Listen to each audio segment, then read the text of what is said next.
हाँ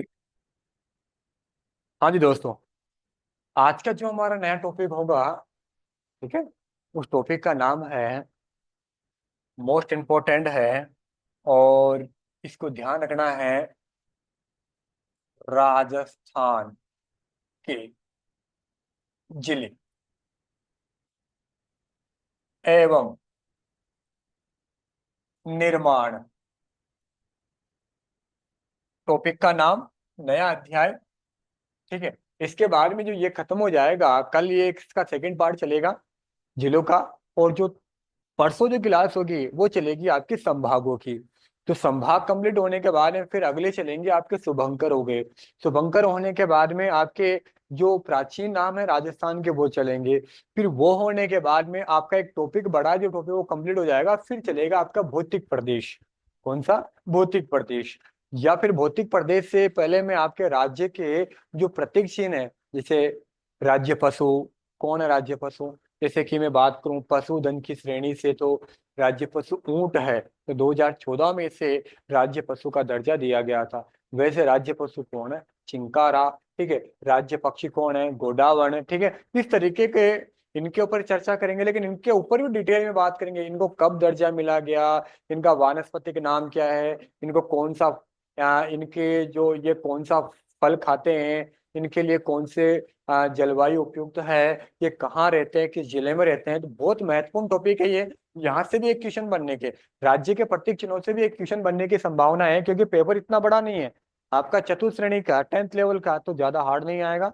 टेंशन मत लो, अच्छे से पेपर करना है, मजे से करना है। ठीक है, तो आज का जो हमारा टॉपिक है, ठीक है, क्या, कि राजस्थान के जिले और निर्माण। राजस्थान के जिले और निर्माण की हम बात करें, तो जिले और निर्माण में आज आपके सामने कई ऐसी चीजें सामने आएगी जो शायद आपको पता नहीं होगा। ठीक है, लेकिन वो पता करना ही करना है। तो करते हैं स्टार्ट। आपके सामने मैं एक शब्द लेके आ रहा हूं, पहले क्या? जिला।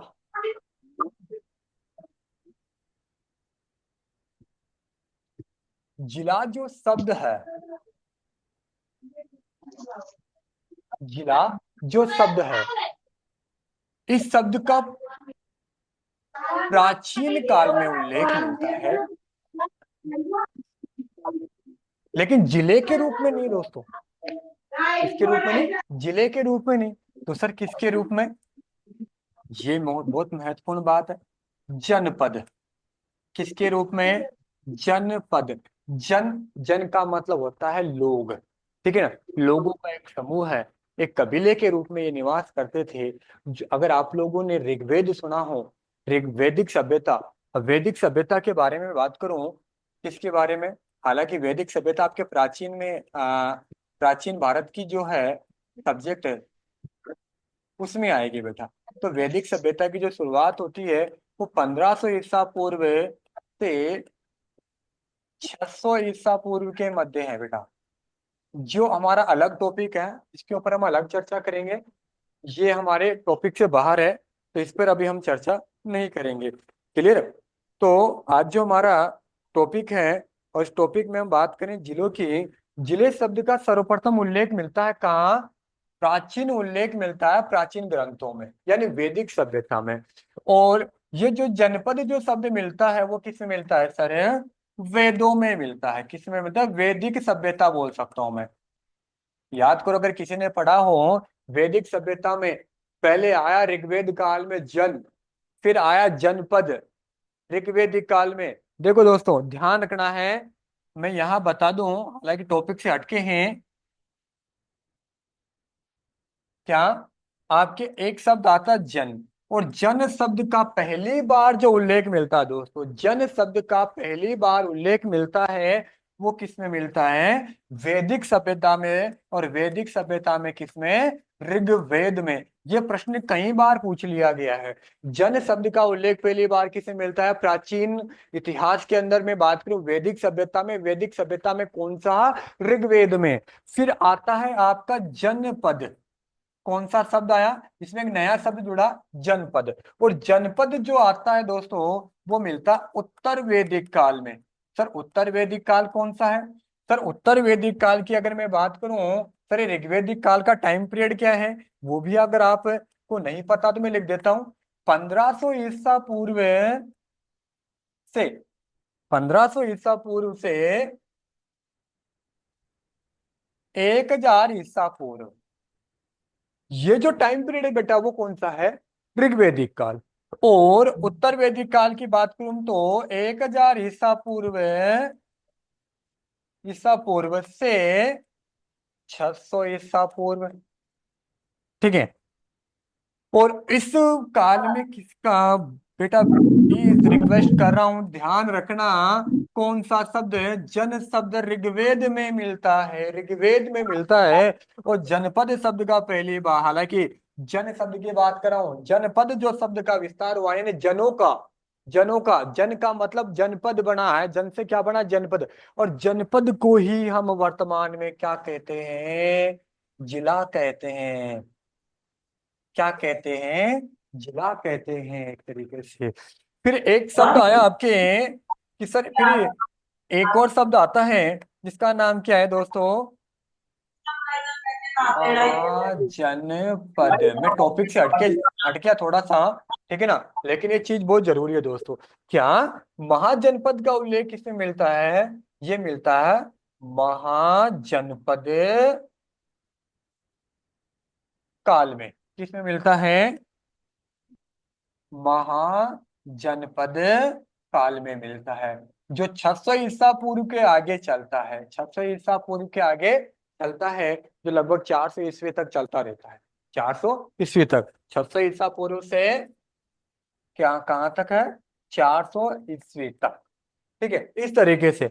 तो मेरे सामने सद एक शब्द आया था जिला, और जिला शब्द जो बना है वो प्राचीन है, जो वेदों में इसके बारे में जानकारी मिलती है। और इसके बारे में मैंने बताया आपको कि जनपद है जिसका वैदिक सभ्यता में उल्लेख मिलता है, वैदिक सभ्यता में कौन सा है? जन शब्द ऋग्वेद में और जनपद उत्तर वैदिक काल में। क्लियर बात? आगे चलते हैं। तो जिले शब्द का मैंने अर्थ बताया है, जिले को प्राचीन काल में क्या कहते हैं? जनपद कहते हैं। आगे मैं बात करूं कि सर इसका, ये तो हो गया प्राचीन है, तो भाई मुझे एक चीज बताओ, क्या संविधान में,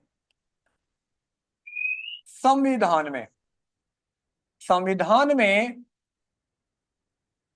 जिला शब्द का उल्लेख, देखो संविधान में वैसे तो जिला किसी क्षेत्र विशेष के लिए नहीं है, लेकिन जो संविधान में जिला शब्द जो आया है वो आया है किसके लिए दोस्तों? इसके साथ आया है। किसके साथ? जिला मजिस्ट्रेट। किसके लिए? जिला मजिस्ट्रेट के लिए आया है। किसके लिए? थोड़ा सा याद रखना है। किसको? जिला मजिस्ट्रेट के लिए, जिसको हिंदी में क्या बोलते हैं? न्यायाधीश बोलते हैं, जिला न्यायाधीश। ठीक है। और सर तो ठीक है, ये जिला मजिस्ट्रेट है या जिला न्यायाधीश की मैं बात कर रहा हूँ, तो सर संविधान के कौन से आर्टिकल में है? ये इंपॉर्टेंट बात है, क्योंकि आप चतुश्रेणी की वैकेंसी के एग्जाम दोगे, आप पशु परीक्षर का, सॉरी, चतुश्रेणी के अलावा पटवारी दोगे, ग्राम सेवक दोगे, तो ये भी आपको पता होना चाहिए, क्योंकि आपके संविधान में से 10 क्वेश्चन आ रहे हैं। मैंने आपको बता दिया। फर्स्ट जो वीडियो था मेरा, उसमें मैंने चतुश्रेणी के सिलेबस के ऊपर डिस्कस किया था, और उसमें मैंने आपको अच्छे से बताया था कि 5 तो राजस्थान के जो राज्य व्यवस्था है वहां से, और 5 क्वेश्चन भारतीय संविधान से आएंगे, जो थोड़ा सा आपको याद रखना है। अच्छा ठीक है, आगे मैं बात कर रहा हूँ क्या, कि सर इस शब्द का उल्लेख है कौन से आर्टिकल में है? Article 200,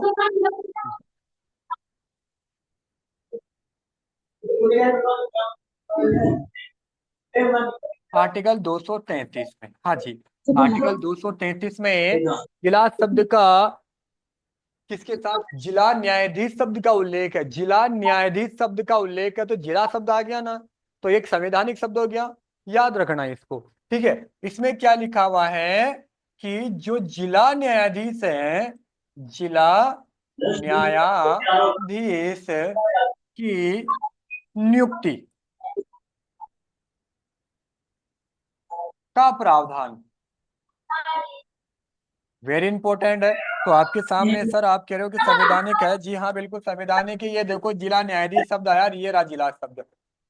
clear? आगे देखते हैं। इसके बाद में मैं बात करूं कि जब अंग्रेजों ने भारत पे शासन किया, ईस्ट इंडिया कंपनी आई 1600 ईस्वी में, ठीक है। ईस्ट इंडिया कंपनी ने भारत में किस तरीके से शोषण किया है, तो एक वायसराय गल थे, मिला गल बंगाल के जाओ। वायसराय। देखो, बंगाल के वायसराय नहीं, सॉरी, गवर्नर थे। ओनली क्या थे? गवर्नर, ठीक है। तो ये गवर्नर जो थे, जिसका नाम था वॉरेन हैंगस्टीन, वॉरेन हैंगस्टीन। इस वॉरेन हैंगस्टीन ने जब ये बंगाल के गवर्नर थे, तो 1772 में, हाँ जी दोस्तों, 1772 ईस्वी में, मोस्ट इंपोर्टेंट प्रश्न है ये भी, एक बार एग्जाम में आ चुका है, थोड़ा ध्यान रखना, ठीक है ना। जिलाधीश पद का,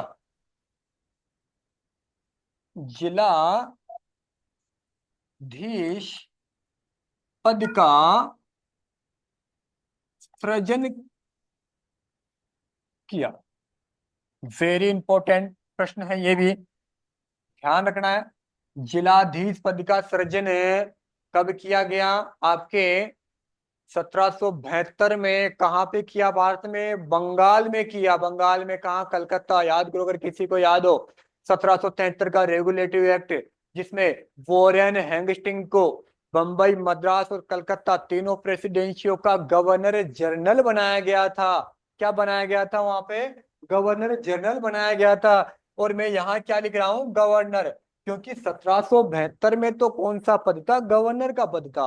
लेकिन 1773 में जब रेगुलेटिव एक्ट आया था, तो तीनों प्रेसिडेंसियों को बंगाल के अधीन कर दिया गया, और बंगाल के गवर्नर को तीनों प्रेसिडेंसियों का क्या बना दिया? गवर्नर जनरल बना दिया गया, ठीक है। तो ये पद थोड़ा ध्यान रखना। तीन फैक्ट मैंने दिए हैं। राजस्थान में जिला की बात कर रहा हूं, तो मैं इसको ऐतिहासिक दृष्टि से मैं आपको तीन चीजें बताऊं, तीनों चीजें याद रखनी इंपॉर्टेंट बात है। आगे की चर्चा करते हैं हम अपनी, ठीक है। ठीक है साहब, अब बात करते हैं सर, ये तो हो गई क्या भारत के नजरिए से, क्या आपने ये चीजें बता दी। अब मैं बात करूं राजस्थान की स्थिति को लेकर, राजस्थान में जिलों की बात करूं, राजस्थान में जिले, देखो साहब, देश आजाद हुआ कब हुआ? 15 अगस्त 1947 को। लेकिन देखा जाए तो ब्रिटेन की महारानी ने 18 जुलाई 1947 को ही क्या कर दिया था? भारत के स्वतंत्रता विधेयक पर, अर्थात स्वाधीनता विधेयक पर हस्ताक्षर कर दिया था। और 18 जुलाई 1947 को भारत आजाद हो गया था। लेकिन वो अखंड भारत था। अखंड भारत का मतलब उस टाइम पे पाकिस्तान अलग नहीं हुआ था, बांग्लादेश अलग नहीं हुआ था, ठीक है। वो चीजें बाद की बात है, पॉलिटिकल में बात करेंगे। तो उस दौरान जब भारत सरकार को, जब भारत में संविधान की घोषणा, संविधान सभा की घोषणा हो गई, और देश विभाजन के भी सुनिश्चित हो चुका था, तो भारत में एकीकरण की बहुत बड़ी समस्या थी। तो राजस्थान में भी एकीकरण की समस्या थी। तो आपको पता है भारत में एकीकरण जो चल रहा था, यानी रियासती विभाग।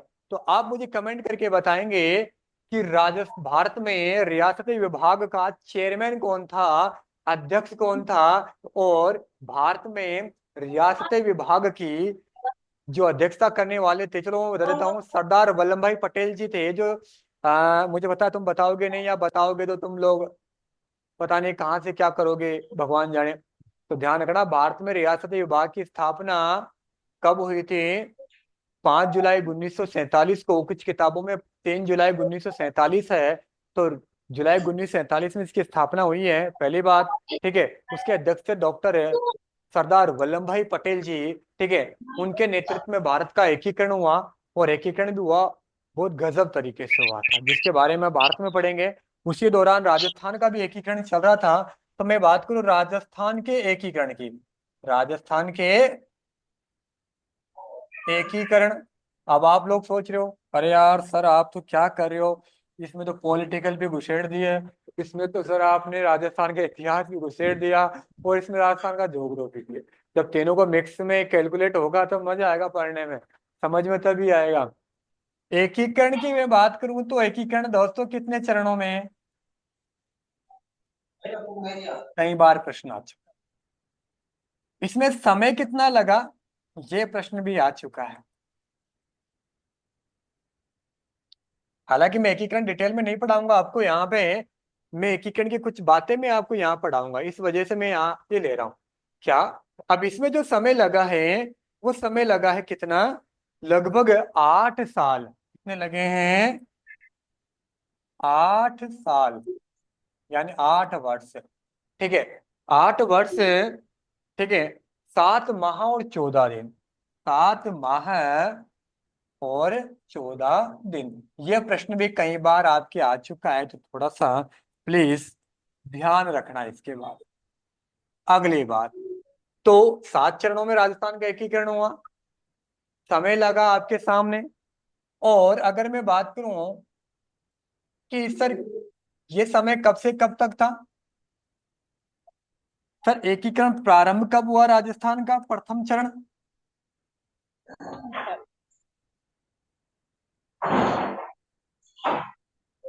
जिसका नाम था मत्स्य संघ। ठीक है, जिसमें 4 जिले थे और 4 रियासतें थी। मैं यहाँ वो डिटेल में बात नहीं करूंगा, यहाँ मैं उसको डिटेल में बात नहीं करूंगा। मैं यहाँ केवल आपको मोटा मोटा बताऊंगा, एकीकरण अलग पढ़ेंगे, टॉपिक ही अलग होगा, एक बहुत बड़ा टॉपिक है। और इसका जो एकीकरण हुआ था वो कब हुआ था, बताइए साहब, याद हो तो बताइए, नहीं तो मुझे तो बता नहीं है। ठीक है, आपके 18 मार्च 1948, प्रथम चरण जो था वो आपके सामने है। ठीक है, और सर इसका अंतिम चरण की मैं बात करूं, अंतिम चरण की मैं बात करूं दोस्तों, अंतिम चरण, और उस अंतिम चरण का नाम क्या था, वर्तमान राजस्थान। ठीक है, और वो कब संपन्न हुआ, सर वो संपन्न हुआ 1 नवंबर 1956 को। हाँ जी दोस्तों, प्रथम चरण की डेट ये है और अंतिम चरण की डेट ये है। ठीक है, इन्हें दोनों में जो लगा समय था, इन्हें दोनों में जो लगा समय है, हाँ जी दोस्तों, इन दोनों में जो समय लगा था वो मैंने आपको कितना बताया है। ठीक है, इन दोनों का जो समय था वो मैंने वैसे आपको बता दिया है, कितना, 8 वर्ष, 7 माह और 14 दिन। ये प्रश्न कई बार आपके पुट अप हो चुका है, पहले चीज। ठीक है, अब सर आपने ये इतनी पूरी रामायण क्यों बताया, राजस्थान के जो जिले बता रहे हो तो आपने यहाँ पे कुछ अलग है। मैंने पता है जब मैंने यहाँ परम क्लासेस में कानोता में जब क्लासेस ली थी तो वहां जब जिलों के बारे में बताया कुछ अलग तरीके से, तो बेटा चीजें वही है, बस तरीके थोड़े चेंज करने की मेरी क्या आदत है हर बार, तो थोड़ा सा देख लेना, कोई इश्यू नहीं है ऐसा। आगे देखते हैं। ठीक है, अब बात करते हैं, देखो दोस्तों, जिले।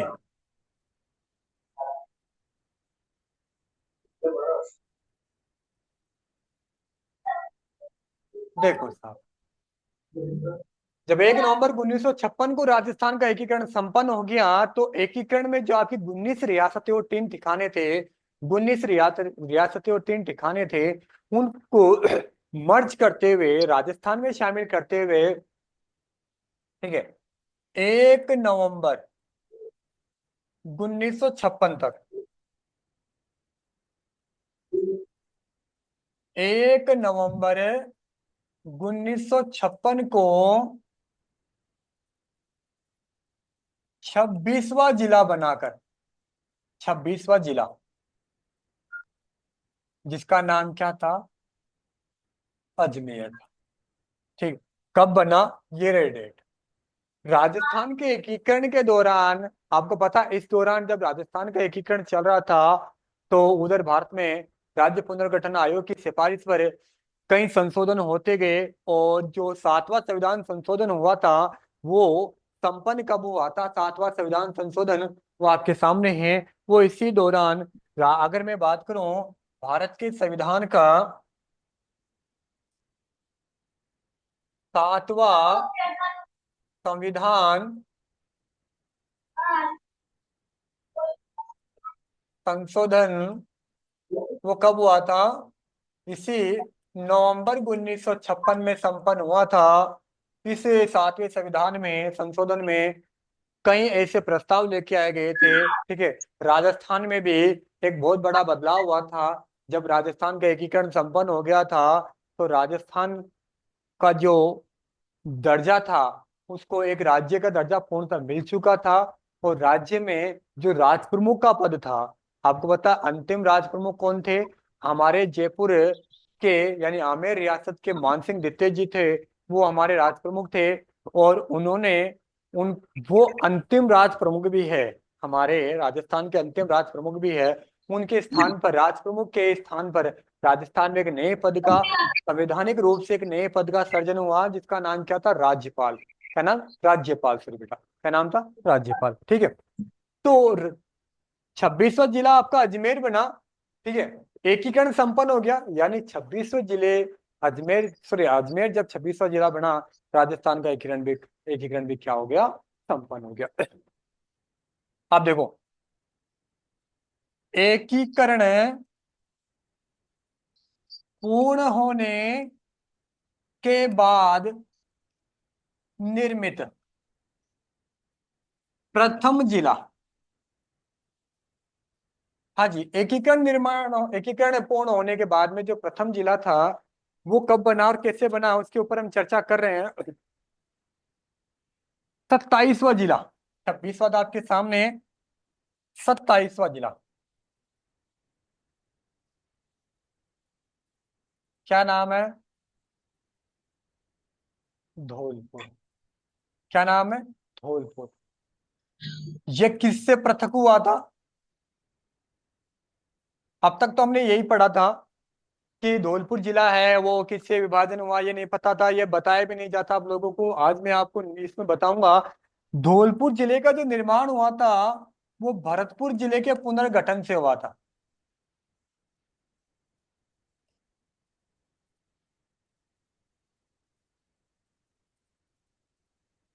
जी, भरतपुर जिले के पुनर्गठन से हुआ था दोस्तों,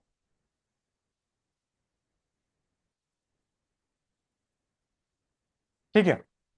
मैं क्या बोल रहा हूँ, एकीकरण के बाद में बनने वाला प्रथम जिला जिसका नाम क्या है, धौलपुर है, ठीक है। ये किस जिले से पृथककरण, किस जिले से, जैसे अभी आपको पता है, जयपुर का एग्जांपल ले लूं मैं। जयपुर से अशोक गहलोत सरकार, सीएम जो अशोक गहलोत जी थे, उनकी सरकार ने आपका ग्रामीण जिला जयपुर और शहरी जिला जयपुर, कोटपुतली, नीम का थाना, ऐसे कई जिले बनाए थे आपको पता है, जिसे जयपुर से आपके कई जिलों का निर्माण कर दिया गया था, ठीक है ना। हालांकि भजनलाल सरकार ने इसमें काफी चेंजिंग कर दिया। और जो आपके नवीन जिले जो अशोक गहलोत जी ने बनाए थे 19, उसमें से कितने रख दिए, 8 नए जिले यथावत रखे, बाकी सबको क्या कर दिया, रद्द कर दिया। जिसके ऊपर हम आगे बात करेंगे, अभी चलेगा, एक एक चीज पे बारीकी से बात करेंगे। पता चल गया धौलपुर कब बना, ठीक है। धौलपुर कब बना ये अभी पता नहीं चला, ये प्रश्न कब आ चुका है कई बार, डेट याद रखनी है। धौलपुर कब जिला बना था वो इंपॉर्टेंट है दोस्तों, 15 अप्रैल। हाँ जी दोस्तों, कई बार एग्जाम में आ चुका है ये प्रश्न, 15 अप्रैल 1982 में, ठीक है साहब। इस टाइम पे सीएम कौन था, ये लो साहब, नई चीज और आ गई आपके सामने। आपके सामने दो नई चीजें आई हैं।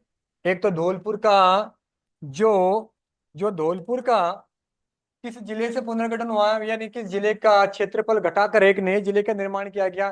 धौल भरतपुर के क्षेत्रफल को कम करके एक नया जिला बनाया गया जिसका नाम क्या था, धौलपुर था, ठीक है। और कब बनाया गया ये तो आप लोगों को सबको बता दिया जाता है, ठीक है। उस टाइम पे सीएम कौन था, ये प्रश्न थोड़ा इंपॉर्टेंट है कि उस टाइम पे कौन था, तो ध्यान रखना वो कौन था दोस्तों।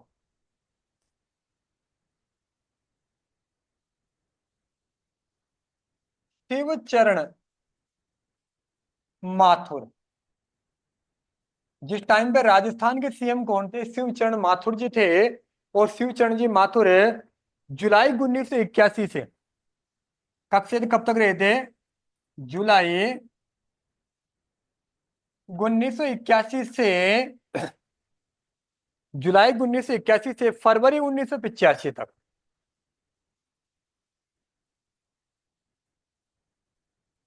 ठीक है। इस दौरान ये सीएम के पद पे थे। और आपको पता है 81 से, सामने देखिए, 81 से 85 के मध्य रहे हैं। और हम बात करें 82 की, तो इस दौरान आपको पता होना चाहिए कि इस टाइम पे सीएम कौन था। तो आपको क्या याद रखना है? भरतपुर जिले का पुनर्गठन करके धौलपुर जिले का निर्माण किया गया था। वो कब किया गया था? 15 जुलाई, सॉरी 15 अप्रैल 1982 को। उस टाइम पे राजस्थान के सीएम कौन थे? आपके सामने शिव चरण माथुर है। और ये कब से कब तक? जुलाई 1981 से आपके फरवरी 1985 तक ये इनका कार्यकाल रहा था सीएम का। ठीक है। ये कौन सा जिला था दोस्तों? ठीक है। और एक चीज ध्यान रखना, ये जो सीएम बने थे, इनका निर्वाचन मंडल या निर्वाचन क्षेत्र, पर ये क्या माजरा है? ये नई चीज आप क्यों बता रहे हो? जरूरी है बेटा? एग्जामिनर कहाँ से पूछेगा मुझे नहीं पता, लेकिन हम कोशिश तो करें ना कि बाहर ना जाए। निर्वाचन क्षेत्र का मतलब है, जैसे कि मैं बस्सी विधानसभा क्षेत्र से बिलोंग करता हूँ। और जैसे कि मेरे बस्सी क्षेत्र में जो सीएम और विधायक हैं, ठीक है ना। अब आपको पता है राजस्थान में जो कुल विधानसभा सीटें 200 हैं। ठीक है। जो विधानसभा सीटें 200 हैं, जिसको हम एमएलए बोलते हैं, 200 एमएलए सीटें हैं। एमएलए का चुनाव होता है, एमएलए की 200 सीटों पे जो जीते हैं, उनमें जो बहुमत दल का होता है, बहुमत दल जिसको जिसको बहुमत मिलता है, जो 200 में से एक सीट जिसको मिलेगी वही राजस्थान में सरकार बना पाएगा। अब एक से एक सीटें जैसे मान लो जिसको मिल गई, जैसे बीजेपी को मिल गई थी 114 पिछले चुनाव में। अब बीजेपी की सरकार तो है, लेकिन 114 में से सीएम कौन बनेगा? ये प्रश्न चिन्ह काफी दिनों तक रहा था।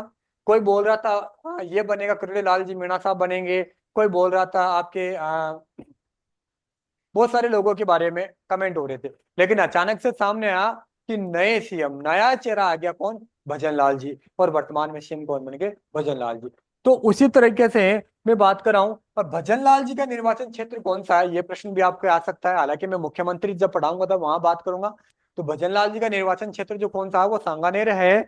लेकिन मैं बात कर रहा हूँ शिवचरण माथुर जब उस टाइम पे सीएम बने थे, तो ये कौन से विधानसभा क्षेत्र से चुनाव लड़के आए थे? तो ये लड़के आए थे दोस्तों मांडलगढ़। मांडलगढ़ कहाँ पड़ता है? भीलवाड़ा में। यानी भीलवाड़ा जिले में जो मांडलगढ़ तहसील है, वहां से चुनाव लड़के आए थे। और चुनाव लड़के जीते थे, वहां से विधायक का पद। फिर इनको सीएम बनाया गया था 1981 में। और 85 तक ये सीएम रहे थे। और उसके बाद में इसी दौरान आपके धौलपुर जिले का निर्माण हुआ था। एकीकरण के बाद में प्रथम जिले का निर्माण हुआ, वो कौन सा था? धौलपुर था। मोस्ट इंपोर्टेंट थी। इसके ऊपर इतनी लंबी बातें मेरे को बहुत जरूरी थी करना था। दूसरा मैं बात करूं कौन सा सर? अब मैं बात कर लेता हूं 28वें जिले की।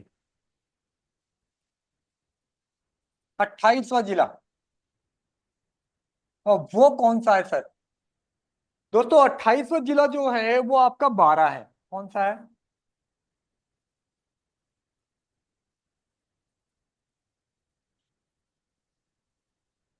कौन सा है? 12। तो 12 किससे अलग हुआ था? पृथक। और पृथक का मीन्स क्या होता है? अलग करना किसी से। और ये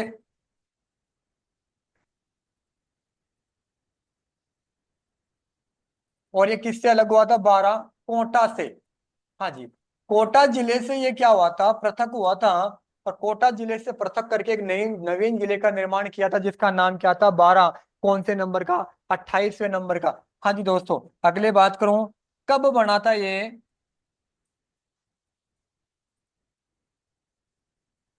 ये इंपॉर्टेंट डेट। ये आपके बना था 10 अप्रैल 1991। हाँ जी। कब बना था? 10 अप्रैल 1991। ठीक है। तो सर इस टाइम पे सीएम कौन था? इस टाइम पे सीएम कौन था, वो भी बहुत बड़ा प्रश्न है। भैरों सिंह शेखावत। कौन था? भैरव सिंह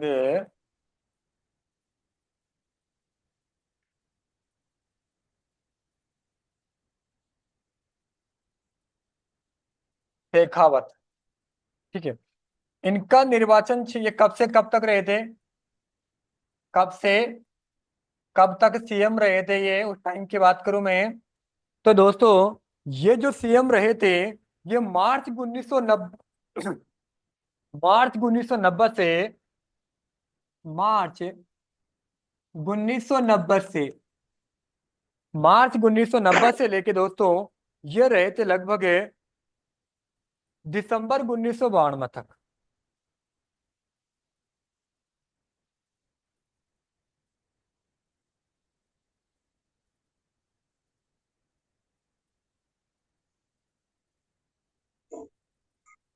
1992 तक। ठीक है। और इनके काल में कौन सा जिला बना? 12 जिला बना। ठीक है। और इनका निर्वाचन क्षेत्र की मैं बात करूं, किसकी दोस्तों? निर्वाचन क्षेत्र, यानी मैं बोलूं सर इसको विधानसभा क्षेत्र, इसका मतलब ये होता है। और इनका जो निर्वाचन क्षेत्र था, वो छबड़ा था। कौन सा क्षेत्र था? छबड़ा। ठीक है। ये हो गया कौन सा आपका 28वां जिला। इसके बाद में मैं 29वें जिले की बात करूं, किसकी बात करूं? 29वें जिले की, 29वां जिला, 29वां जिला। आज मैं 33 जिलों तक की बात करूंगा। बाकी मैंने बताया कि जो सेकंड चरण में आएगा, वो जो अभी अशोक गहलोत जी ने जो प्रक्रिया की थी, उसको लेकर भी हम चर्चा करेंगे। देखो, जो 29वां जिला था दोस्तों, वो 29वां जिला है आपका दौसा। कौन सा है? दौसा। सर कब बना? डेट, वही डेट जो आपके पिछले जिले की थी, 10 अप्रैल, यानी जो 12 की थी, वो इसी की, वो भी इसी की है, 91।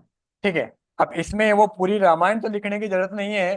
तो सीएम कौन था यहाँ पे, आपको याद बता दिया गया है। कौन था?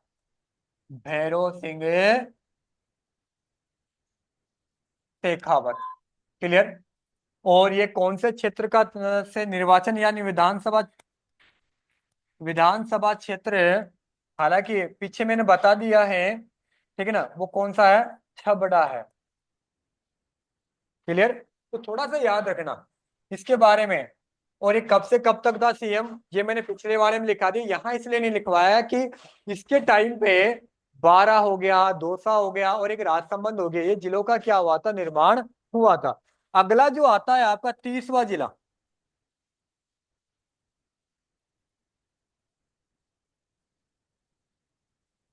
इसका नाम क्या है? 30वां जिला कौन सा था?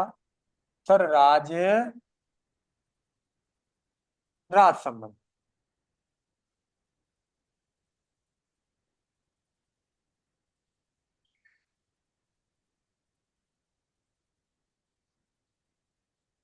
कौन सा है? राजसमंद। अच्छा सर। अरे एक सेकंड, एक सेकंड दोस्तों, ऊपर एक बार मैं ये नहीं बताया यहाँ पे, थोड़ा सा मैं आपको बताना भूल गया। ये किससे अलग हुआ था, पृथक? क्योंकि ये प्रश्न आपके लिए अलग है और इम्पोर्टेंट भी है, क्योंकि ये चीजें आपको बताते नहीं है कई लोग। तो आज जो मैं आपके क्लास पे चर्चा कर रहा हूँ, तो थोड़ा बता दूं कि नई चीज क्या थी। ये जयपुर से अलग हुआ था। हाँ जी दोस्तों, दौसा का जब निर्माण हुआ था, तो जयपुर जिले से हुआ था। हालांकि बाद में इसमें एक तहसील मिलाई गई थी सवाई माधोपुर का, जो बाद में पुनर्गठन करके उसमें किया गया था, लेकिन मूल रूप से जयपुर से इसका विभाजन हुआ था। पहले जयपुर का ये हिस्सा था। ठीक है। बस आपको ये चीजें जो मैं लिखवा रहा हूँ ना, नई चीजें, पुरानी तो आप लोगों को याद होगी, नई चीजें आपके सामने, उनको अच्छे से रिपीट करना। अगर फिर भी दिक्कत आ जाए, यूट्यूब चैनल पे वापस देना, नोट्स बनाना अच्छे से नोट्स बनाना, आपके नोट्स को अच्छे से रखना है। ठीक है। आगे देखते हैं दोस्तों। हम राजसमंद की बात करें, तो दोस्तों, राजसमंद का जो पृथक्करण हुआ है, यानी राजसमंद, जो राजसमंद है वो अलग हुआ है, पृथक। दोनों चीजें लिख रहा हूं। वो हुआ है उदयपुर से। यानी उदयपुर का पुनर्गठन करके राजसमंद का निर्माण किया गया था, 30वें जिले के रूप में इसका निर्माण किया गया था। ठीक है। और ये जो किया गया था दोस्तों, ये कब किया गया था, ये इंपॉर्टेंट है। कब किया गया था वो आपको याद रखना है। कब किया गया था? 12 जुलाई।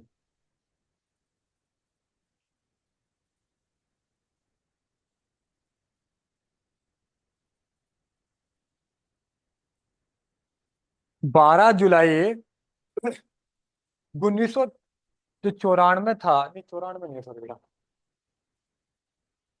सॉरी बेटा, सेम डे था। 3 जिले मैंने बाय मिस्टेक कर दिए। ये कब से? 10 अप्रैल, सॉरी सॉरी, छोटी सी मिस्टेक हो गई, 10 अप्रैल 1991 को आपके नवीन जिले का निर्माण किया गया। ठीक है। उस टाइम पे सीएम कौन था? वही आपका, कॉमन सेंस लगाना है, यहाँ ज्यादा डिटेल में बात करने की जरूरत भी नहीं है, क्योंकि मैंने जो पिछला जो जिला बताया था उसमें सारी चीजें बता दी है। कौन था? भैरव सिंह शेखावत। क्लियर। और ये कब से था ये भी मैंने आपके सामने रख दिया है, स्पष्ट कर दिया है कि 1990 से 1992 के मध्य सीएम के पद पे रहे। ठीक है। कहाँ से रहे, कौन सा विधानसभा क्षेत्र था? छबड़ा जो क्षेत्र था वहां से था। क्लियर। आगे मैं बात करूं, ठीक है, ये तो हो गया आपका 30वां जिला। अब बात करते हैं हम दोस्तों 31वें जिले की, और वो कौन सा है आपका? हनुमानगढ़। हनुमानगढ़। कौन सा दोस्तों? 31वां जिला। और दोस्तों ये किससे पृथक हुआ था? श्रीगंगा। इससे श्री गंगानगर से। हाँ जी। गंगानगर जिले का पुनर्गठन करके हनुमानगढ़ जिले का निर्माण किया गया। ठीक है। कौन से नंबर का? सर 31वें के नंबर का। सर कब किया गया? ये इंपॉर्टेंट डे है। कौन सी? ये वाली, जो कितनी थी दोस्तों? 12 जुलाई। 12 जुलाई, इसकी थी 12 जुलाई 1994 को। ठीक है। 1994 को ये था। इसके बाद में बात की, सर सीएम कौन था इस टाइम पे? वो भी इंपॉर्टेंट बात है। तो दोस्तों उस टाइम पे जब हनुमानगढ़ जिला बना था, उस टाइम पे भी सीएम कौन थे? भैरव सिंह शेखावत।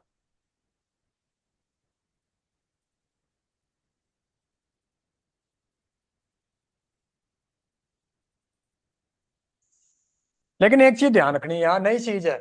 ये इस टाइम पे कब से कब तक रहे थे वो इंपॉर्टेंट बात है। जब भैरव सिंह शेखावत वापस सीएम बने थे, तो ये बहुत महत्वपूर्ण बात है। दिसंबर 1993 से, ये कब से कब तक रहे थे? दिसंबर 1993 से दिसंबर 1998 तक। ठीक है। इनका निर्वाचन क्षेत्र, ये भी इंपॉर्टेंट है। वहां छपड़ा था लेकिन यहाँ अलग है।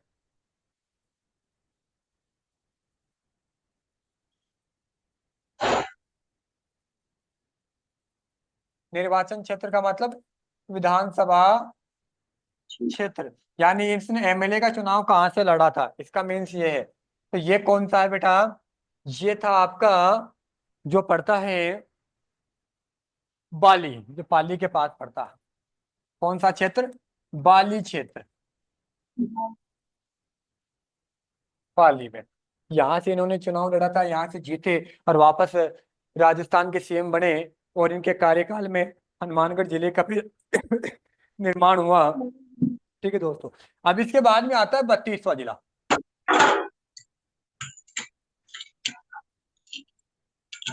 32वां जिला। ठीक है। 32वां जिला कौन सा था जिसके ऊपर मैं बात करूं?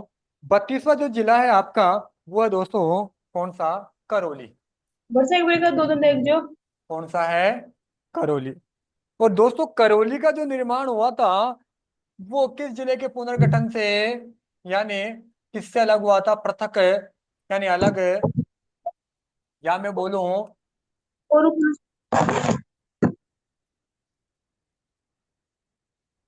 किससे? सवाई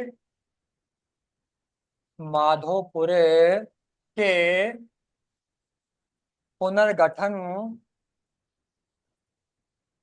से, यानी सवाई माधोपुर का पुनर्गठन किया गया और एक जिले का निर्माण किया जिसका नाम क्या था, करौली था। अच्छा साहब, ठीक है। कब किया गया, ये भी आपको याद रखना है। ये किया गया था 19 जुलाई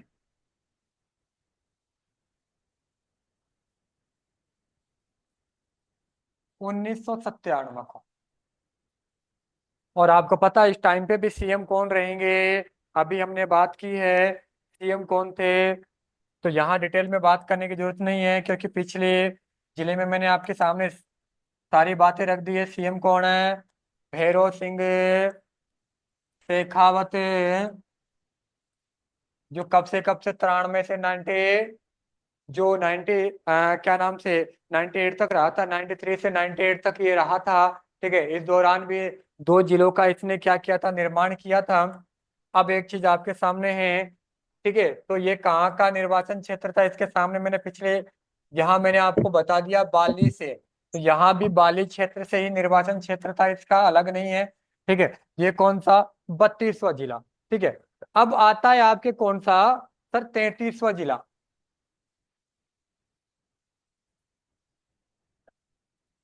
ये देखो साहब, 33वां जिला कौन सा है, सर दो दो प्रतापगढ़। पॉइंट। ठीक है, प्रतापगढ़ की बात करूं मैं दोस्तों, तो प्रतापगढ़ का जो पुनर्गठ किसके निर्माण कैसे हुआ है, यानी ये कैसे पृथक किससे,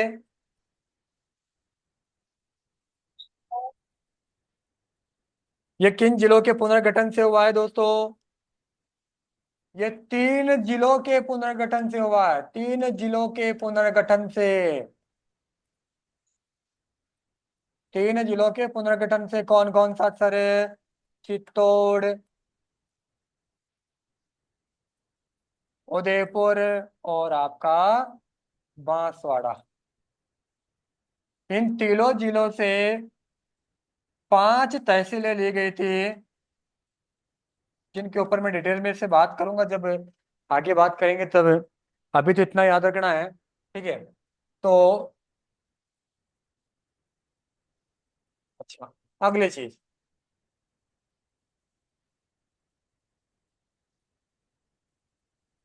कब बना ये, तो दोस्तों ध्यान रखना, ये बना था आपके 26 जनवरी 2008 को, और सीएम कौन थे, वसुंधरा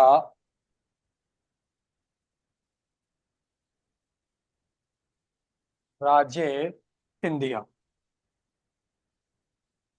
तो सर इसका निर्वाचन क्षेत्र कौन सा था, तो दोस्तों निर्वाचन क्षेत्र जो था, यानी विधानसभा क्षेत्र, वो था झालरा पाटन।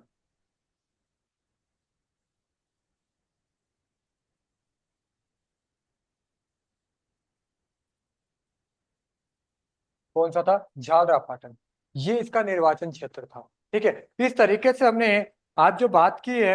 अच्छा, वसुंधरा राजे कब से कब तक सीएम रही थी, ये भी ध्यान रखना इस टाइम पे, कब से कब तक रही थी, ये थोड़ा ध्यान रखना, कब से कब तक राजस्थान की पहली मुख्यमंत्री, महिला मुख्यमंत्री थी, ये थोड़ा ध्यान रखना है आपको। ठीक है, ये रही थी दिसंबर 2003 से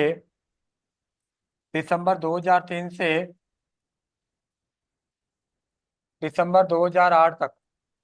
ठीक है, ये रही थी। तो इस तरीके से राजस्थान के जो 33 जिले थे, जो हमने, जो अभी वसंत अशोक गहलोत जी ने जो परिवर्तन किया है, परिवर्तन के बाद में किस तरीके से भजन लाल जी ने परिवर्तन किया है, वो परिवर्तन हम कल अगले जो सेशन में पार्ट 2 में, जिला निर्माण के पार्ट 2 में हम बात करेंगे। ठीक है, तो आज जो हमने बात की है, जब देश आजाद हुआ 1947 में दोस्तों, तब से लेके और हमने 26 जनवरी 2008 तक हमने बात की कि किस तरीके से राजस्थान में जिलों का निर्माण हुआ। और आपने एक चीज नोटिस की होगी क्या, कि 2008 तक जो सर्वाधिक जिलों का निर्माण करने वाला सीएम है वो भैरव सिंह शेखावत है। अब ये प्रश्न बताने की जरूरत नहीं है, आपने इसको अच्छे ढंग से पढ़ा है तो आपके समझ में आ जाएगा। हालांकि अब जब नया क्वेश्चन आएगा करंट के अकॉर्डिंग, तो राजस्थान में सर्वाधिक जिलों का निर्माण करने वाला सीएम कौन सा है, तो वो अभी वर्तमान में भजन लाल जी होंगे, क्योंकि उन्होंने 8 जिलों का निर्माण किया है। लेकिन कुछ लोग बोलेंगे सर सीएम अशोक गहलोत जी क्यों नहीं, उन्होंने 19 जिलों की घोषणा की थी, बनाने का प्रयास किया था। जब नई सरकार आई भजन लाल जी के नेतृत्व में, तो उन्होंने 19 जिलों के स्थान पर 8 जिलों को ही यथावत रखा है। इसलिए इनका नामकरण जो होगा, वह किस सीएम ने नए जिले बनाए थे वो ये होंगे। अगर अशोक गहलोत जी सीएम होते तो इनका ऐतिहासिक नाम हो जाता, राजस्थान में एक जीके का प्रश्न बन जाता कि राजस्थान में सर्वाधिक जिले बनाने वाला सीएम कौन सा, तो वो फिर आपका कौन सा हो जाता। हाँ, अशोक गहलोत हो जाता। अभी कौन सा हो गया है, भजन लाल जी हो गए हैं, इन्होंने 8 बनाए हैं। और भैरव सिंह शेखावत जी ने कितने बना दिए वो आपके सामने है, पूरी डिटेल में मैंने आपको बता दिया है। आप इन चीजों को डिटेल में करें और नोट्स अपने प्रॉपर तैयार करें, ठीक है। एग्जाम सिर पे है, कल इसका जो सेकंड चरण होगा वो हम कल बात करेंगे। अगर आप लोग चाहोगे कि सर वो सुबह की क्लास रख लो, तो मैं सुबह आपके 8:30 से क्लास रख लूंगा, यहाँ से ऑनलाइन और लाइव दोनों रख लूंगा। भाई ऑनलाइन आपके सामने, ठीक है, और ऑफलाइन भी मैं यही रखूंगा। कानोता से मैंने वहां से विराम चिन्ह लगा दिया है। अब कानोता में अपनी कोचिंग नहीं है, अब अपनी कोचिंग है जो कहाँ है, लाल कोठी सब्जी मंडी के पास में है।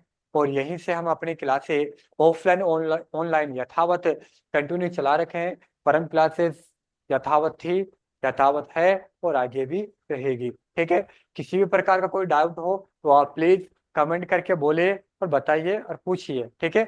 मिलते हैं अगली क्लास में। अगर आपको कल सुबह 8:30 क्लास लेनी है तो मैं सुबह 8:30 भी ले लूंगा, ठीक है।